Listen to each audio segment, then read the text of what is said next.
Social media पर reels बनाने के चक्कर में कई लोगों की ज़िंदगी की चिराग गुल कर चुका है, लेकिन फिर भी ये सिलसिला कम होने के बजाय बढ़ता ही चला जा रहा है। भारतीय मीडिया रिपोर्ट्स के मुताबिक गाज़ियाबाद के इंदिरापुरम इलाके में 16 साल लड़की रील बनाते हुए बुलंद बाला अपार्टमेंट की 6ठी मंजिल के बालकोनी से नीचे आ गिरी। मुतासरा मोनिशा 11वीं जमात की तलबा है।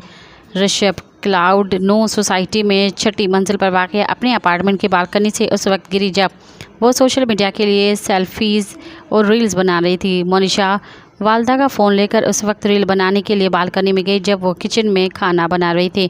सोशल मीडिया रील बनाने के दौरान मोनिशा के हाथ से फ़ोन फिसल गया और उसे पकड़ने की कोशिश में बालकनी से नीचे जा गिरी। मज़ीद ख़बरनि ऐं तफ़सीलात लाइ विज़िट कयो असांजी वेबसाइट www.awamiNewsHD.com ऐं ॾिसंदा रहो अवामी न्यूज़ HD।